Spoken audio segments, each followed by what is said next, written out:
you could see what we are going to celebrate is भारतीय भाषा महोत्सव और इन तीनों में से कोई भी शब्द ऐसा नहीं जो हमारी आपकी समझ में ना आए. We all know that what makes India different. Out of all the ingredients that make our country beautiful, one of them is the diversity. The varied things which India claims it has. The geographical locations, our food habits, our attire to our languages. And if we keep these things according to their priorities, I think languages will occupy the topmost position. India is beautiful. It's beautiful because of so many things, and it's beautiful because of its languages. So today is the day when we will celebrate that diversity in languages of India, और उन सारी भाषाओं में से कुछ भाषा के कार्यक्रम यहाँ प्रस्तुत किए जाएंगे. क्यों 11 दिसंबर, क्यों आज का दिन चुना गया भारतीय भाषा महोत्सव को मनाने के लिए? वैसे ये बहुत दिनों से चल रहा कार्यक्रम है, साल दर साल चलता रहेगा. It is one of the important tenets of our NEP also, multi linguistic theory. आज क्यों? क्योंकि आज महाकवि सुब्रमण्य भारती का जन्मदिन है. Tamil writer who was a poet, who was an independence activist, and he was given the word Bharti because of his excellence in poetry. Okay, what's the role of language in our life? There are lakhs of creatures in this world surviving. They are as important as any one of us for this ecosystem, but how come we have an edge over them? It's because we have the power of speech. An animal has the same emotions and feelings. जानवर के पास भी वही समझ, वही दया, वही भाव होते हैं, बट हम और आप अपने को उससे बेहतर क्यों मानते हैं?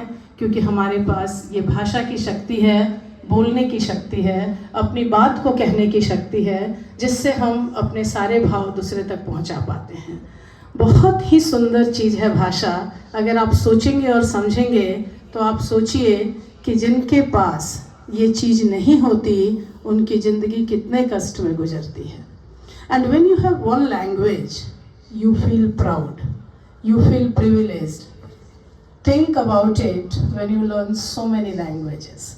You are growing, you are learning, you are in that phase where you can learn more than one languages and can claim yourself as a proud citizen of India. So let's begin with the events. और सबसे पहले मैं आमंत्रित करती हूँ 6th B की बच्ची भाव्या शर्मा को, और भारतीय भाषाओं का जनक जिसे कहते हैं, संस्कृत के कुछ श्लोकास के साथ. भाव्या प्लीज.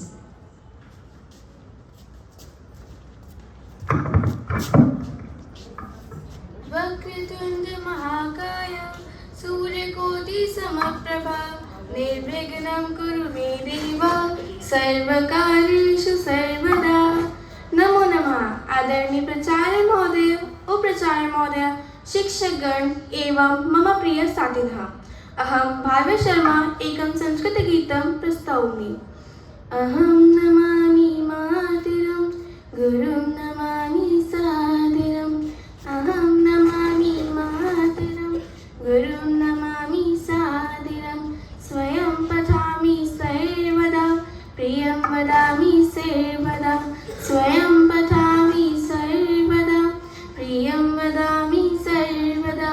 हितं करोमि सर्वदा, शिवं करोमि सर्वदा. हितं करोमि सर्वदा, शिवं करोमि सर्वदा. प्रभुं नमामि सादरम्. अहं नमामि मातरम्. प्रभुं नमामि सादरम्. अहं नमामि मातरम्. चलामि नीति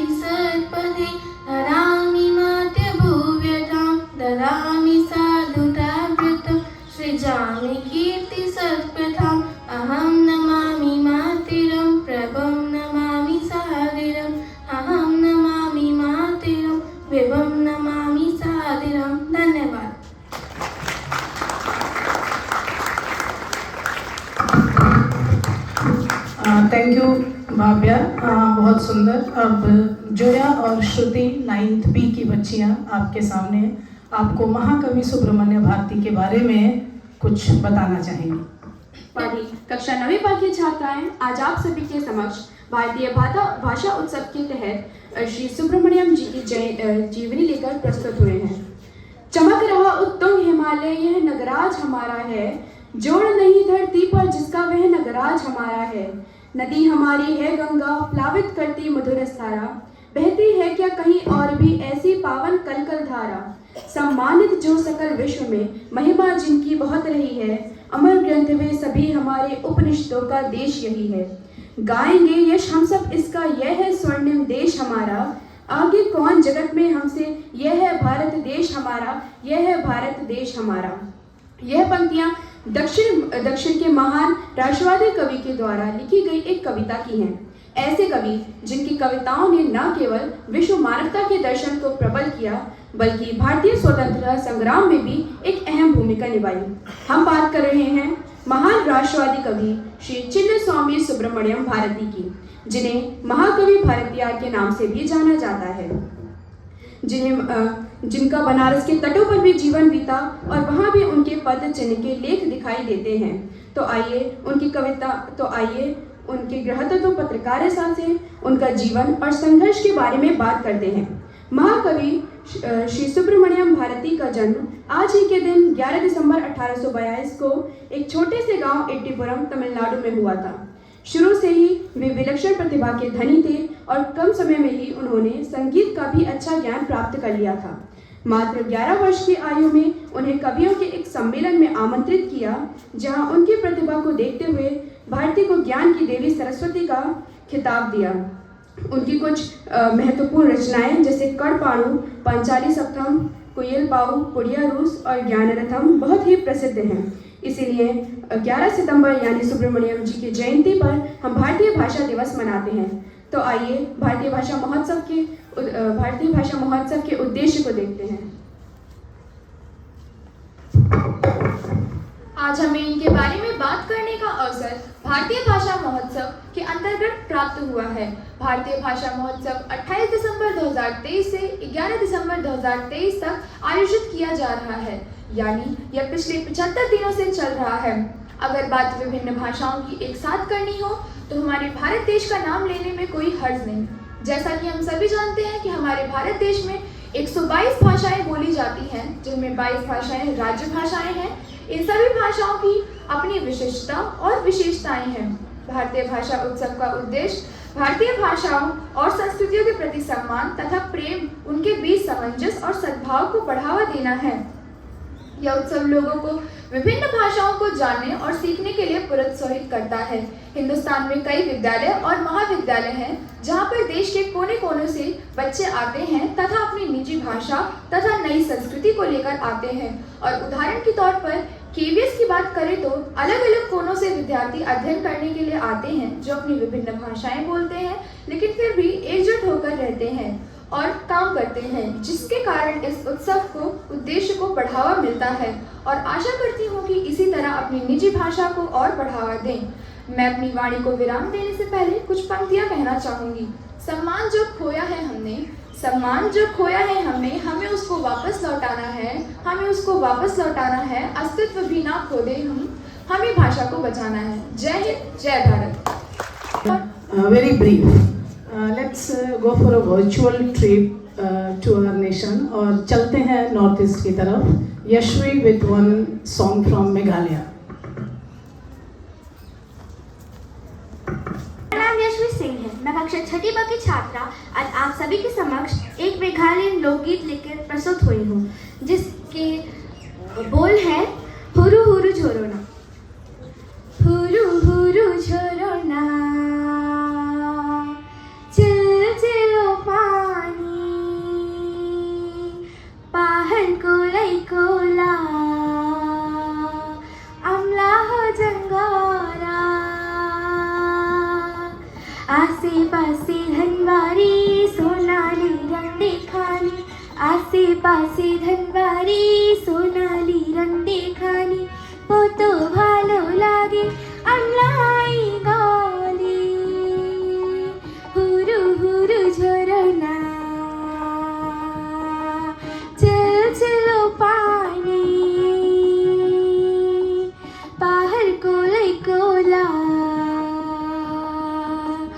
आमला हो जंगोरा पहाड़ थकोनो थे बेले न बुलारा नाना पाखे उरी उरी उजिया है पहाड़ थकोनो थे बेले न बुलारा नाना पाखे उरी उरी उजिया है फूले फूले चोरे कानी उरी नाना रंगला मन भर जाए मोला अहिले बसोन सारा झुमुर झुमुर बाजे नप तोले दोले बेराई गाव झुमुर झुमुर बाजे नप तोले दोले बेराई गाव कत भालो लागे देहानी बुरिले हुरु हुरु झरो ना चलो चलो पानी बाहर कोले कोला आमला हो जंगोरा कसाउलु धुनी दे मुख संधानी गुण गुण हरि नाम नाम कृतनी कसाउलु धुनी दे मुख संधानी गुण गुण हरि नाम कृतनी अहिलत ते दिन अरुंधति मजो दिन झिलमिल से की मेखा अमराई रानो पातिन झूमर झूमर बाजे नोप तोले दोले मेराई गाव झूमर झूमर बाजे नोप कोते तेराई गाव कत भालो लागे আমলাই গানি হুরু হুরু ঝরনা চল চলো পানি পাহাড় কোলে কোলা আমলা জঙ্গরা आसे पासे धनवारी सोनाली रंग देखानी आसे पासे धनवारी सोनाली रंग देखानी को तो भालो लागे আমলাই गानी हुरु हुरु झरना हुरु हुरु झरना हुरु हुरु झरना चल चलो पानी धन्यवाद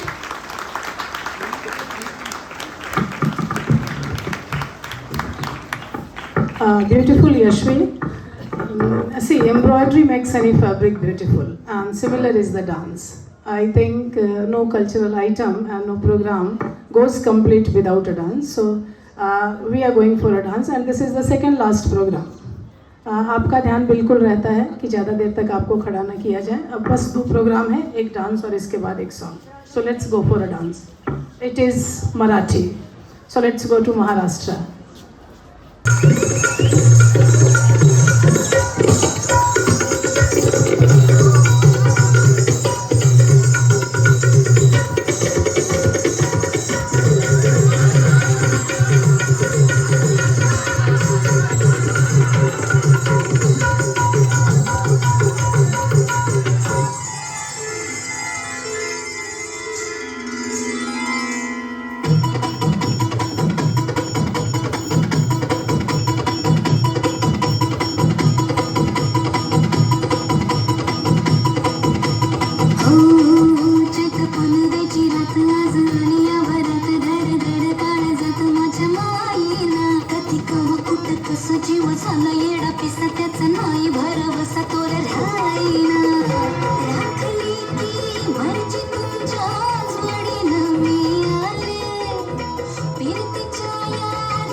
जरा गुलजार लाल देखणी नखरेल कटक चांदणी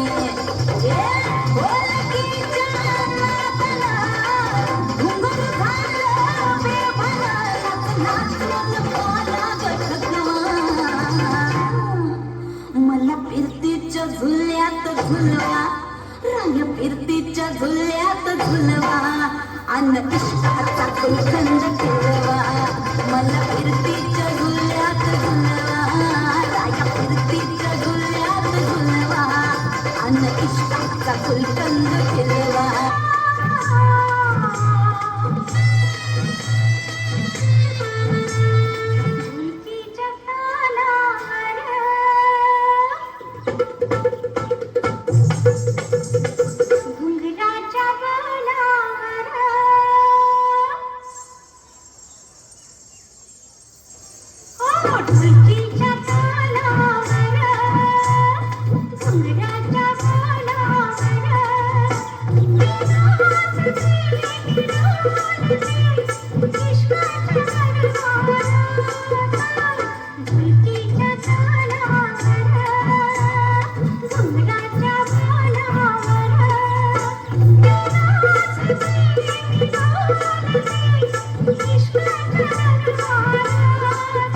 चांदणे चतुर कामिने काय म्हणू तुला तू आहेस तरी कोण कोण वय वय कोण छापीदार छापी मी तोऱ्यात उभी छापीदार छापी मी तोऱ्यात उभी तशी चांदणी चमचम लगी दाजी बा गावात होईल शोभा हे वागणं बरं नव आहो दाजी बा गावात होईल शोभा हे वागणं बरं नव आहो दाजी बा गावात होईल शोभा हे वागणं बरं नव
बारहवीं की छात्रा आज आप सभी के समक्ष भारतीय भाषा महोत्सव के अंतर्गत एक अरुणाचली गीत लेके प्रस्तुत हुई हूँ जो कि कुछ इस प्रकार है।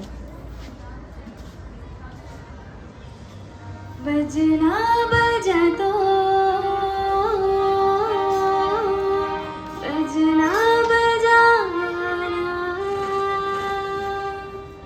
बजना बजा तो बजना बजा तो गोरुपा गुरुकलो दीननो तो मानोपा सलोमी संकटानला तेरी गातो सो तेरी गातो सो सलोमी नई कटानला तेरी मीमो तो सो तेरी मीमो तो सो गोपालना सबना अंगपा तपाल लाल बोलांदीपा गोरो चियोला जवाज तो बजना बजा तो बजना बजाना हो यार पीतल पैसा क्यों बलीता सुन मल्लारो हो रंगे पाँव तुलीसा नलबाद पा सुन मल्लारो हो यार पीतल पैसा क्यों बलीता सुन मल्लारो हो रंगे पाँव तुलीसा नलबाद पा सुन मल्लारो मेरी पतिंदी दासो पाई हलो के दासो गजा पे पारो के साने सा होना में के आँखों तो सजा गोरी गोरी गोरा गोरा गोरा मिला मिला के तो सजा बजना बजा तो बजना बजाना बजना बजा तो बजना बजा तो गोरूपा गोरुकलो दीननो तो मारूपा बजना बजा तो बजना बजा तो बजना बजा तो बजना बजा तो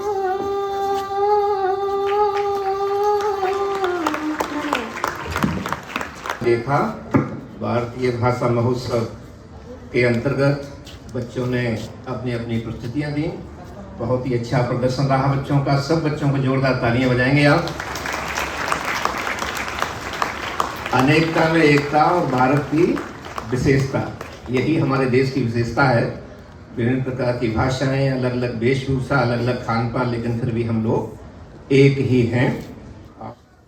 आज इस भारतीय भाषा महोत्सव के अंतर्गत हम लोगों ने बहुत सारी प्रस्तुति देखी।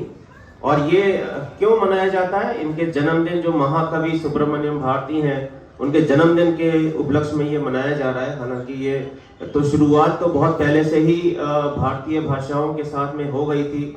एक छोटे प्रोग्राम इस तरीके के भी किए जाते थे कि एक लैंग्वेज को दूसरी लैंग्वेज में कन्वर्ट करना।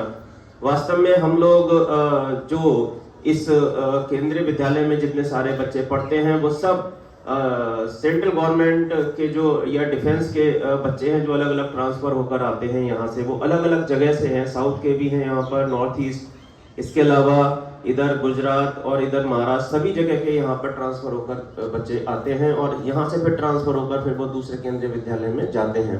तो एक्चुअली क्या है, ये एक मिनी इंडिया है जिसमें हर बच्चे की कुछ कुछ अपनी एक मातृभाषा हो सकती है वहाँ की, उस स्टेट की जहाँ पर वो जन्म लेता है। और अलग अलग भाषाएं यहाँ पर जब सम्मिलित होती हैं तो ये एक मिनी हिंदुस्तान बन जाता है हमारा केंद्रीय विद्यालय। तो हमें सीखने की इसमें बहुत ज़रूरत होती है। और इतने सारी जो लैंग्वेजेस हैं, इनका सार, इनका समा देखिए यहाँ पर सब मिलकर यहाँ पर बनता है। लेकिन मैं साथ ही एक बात और भी आपको बता दूँ कि इस जो हम लैंग्वेज यूज़ करते हैं, हमारी जो भाषा है, वो हमारे पूरे अंदर के हाव भाव को प्रदर्शित करती है। आपने देखा होगा कि जो बच्चा बोल नहीं पाता तो वो किस तरह से अपने आप को एक साइन लैंग्वेज में अपने भावों को व्यक्त करता है ताकि दूसरा बच्चा उस चीज़ को समझ पाए कि वो क्या चाह रहा है। हमारे अंदर जो चल रहा होता है, हमारे माइंड में जो चल रहा होता है, हमने जो अपने अंदर आत्मसात किया हुआ होता है, जब हमें उसे किसी को बताना होता है तो हमें किस चीज़ की ज़रूरत पड़ती है? कौन बता सकता है?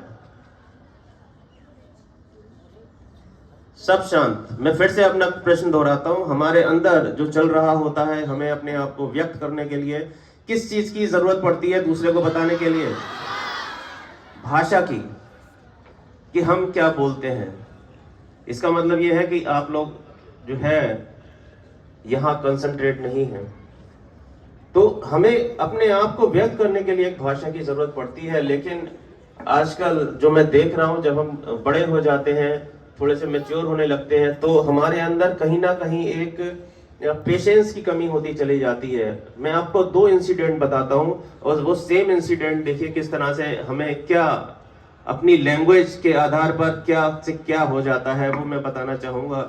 एक ऐसे ही रास्ते से जब मैं गुजर रहा था तो एक जो बाइक वाला था वो आगे चल रहा था, इसके पीछे एक कार वाला चल रहा था। तो काफ़ी वहाँ पर ट्रैफिक भी था और गलती से बाइक वाले ने अपना ब्रेक मारा और वो कार वाले ने हल्की सी उसको जो पीछे थी वो टच हो गई। और फिर क्या हुआ, जो बाइक वाला फिर उतरा, फिर वो गुस्से में आ गया कि why that car owner has touched my bike, कि कैसे उसने उसको हिट कर दिया। और फिर वो कार वाला और बाइक वाला फिर आपस में ऐसे एग्रेसिव हो गए। उसकी जो लैंग्वेज थी, अब आप देखें उनकी जो भाषा, जब वो एक दूसरे को भाषा में बोल रहे थे तो वो भाषा यहाँ सुनाने लायक नहीं है। लेकिन हुआ क्या कि उन दोनों में आपस में इतनी लड़ाई हो गई कि वो जितना ट्रैफिक था वो तो जाम हुआ ही हुआ। इसके अलावा वो दोनों जो फाइट कर रहे थे या अपनी भाषा में जिस भाषा में वो बोल रहे थे वो कहाँ चले गए, फिर वो पुलिस में थाने में जाके उनका सुलझाव हुआ। तो जा तो रहे थे वो कहीं और, लेकिन वो कहाँ चले गए, थाने में जाके उनका वो समापन हुआ उनके झगड़े का, आप देख सकते हैं। इसके अलावा वो हो ऐसा भी हो सकता था कि जो बाइक वाला उतरता और वो कार वाला उतरता, वो कहता ठीक है भाई मुझसे गलती हो गई, मैं माफी चाहता हूँ, एक ये भी लैंग्वेज है, और दूसरा भी उसको एक्सेप्ट कर लेता, अपने शांत मन से दोनों अपने अपने घर चले जाते, एक वो बात भी थी। तो आप देख सकते हैं कि हम अपनी भाषा को एग्रेसिव करके भी यूज कर सकते हैं, और उसी भाषा में हम एक शांत करके अपने आप को संतुलित करके भी उसी भाषा में उसको बोल सकते हैं। तो बहुत तरीके होते हैं हमारे पास। आप लोग भी एक दूसरे से जब बात बोलते होंगे तो वो किसी ने एक दूसरे को चढ़ा दिया, तो वो दूसरे बच्चे के दूसरे फ्रेंड के मन में वो बात लगातार घूमती रहती है। उस दिन अच्छा उसने मुझसे कह कैसे दिया ऐसा, अगर वो चिढ़ाने के लिए उसने मुझसे ऐसे टोक क्यों दिया कि आज मैं इस तरीके के हेयर्स करके आया हूँ, तो पूरे दिन उसके दिमाग में वही घूमता रहता है। तो आप ये सोचें कि आपकी भाषा का असर दूसरे के ऊपर कितना पड़ता है। तो आपस में जब भी आप अपनी भाषा का यूज करें तो बहुत संतुलित करके करें। एक मैं और इंसिडेंट आपको बताता हूँ।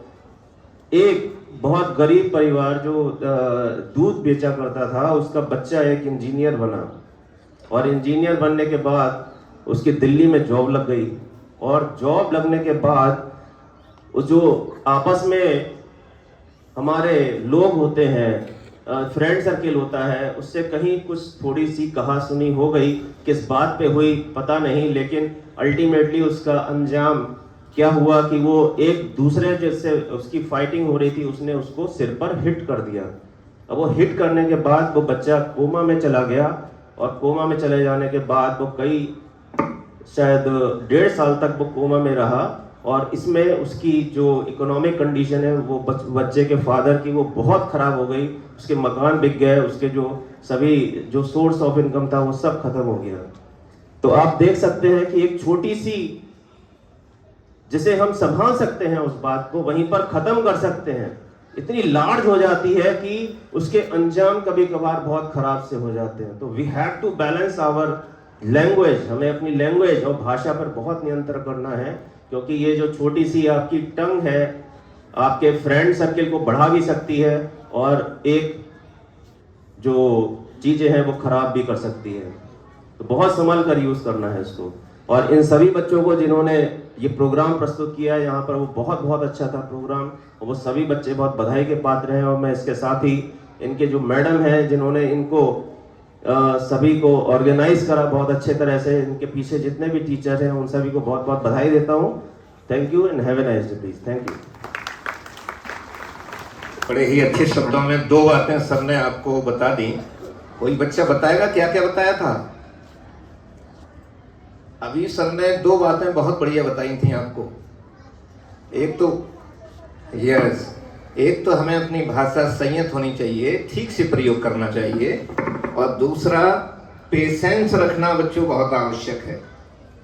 हम सब लोगों का फर्ज है, ये हम बताते रहते हैं आपको। अगर आपने पेशेंस रख लिया तो जिंदगी में आप बहुत आगे निकल जाएंगे। कभी कोई क्रोध आता है तो आपको उसको टाल देना चाहिए, ये ध्यान रखिएगा। सबसे बढ़िया फॉर्मूला ये है इसका। एक लड़का था, बड़ा एग्रेसिव था, वो बहुत जल्दी नाराज हो जाता था, लड़ाई झगड़ा कर लेता था। जब उसके फादर की मृत्यु होने को हुई तो उन्होंने बुलाया, बेटा मेरे पास आ। बोले हाँ पापा बताइए क्या है। बोले कि ऐसा है बेटा, मैंने आज तक तुझसे कोई डिमांड नहीं रखी, अब एक मुझे वचन दे दे। बोले हाँ बताइए पापा क्या है ऐसा।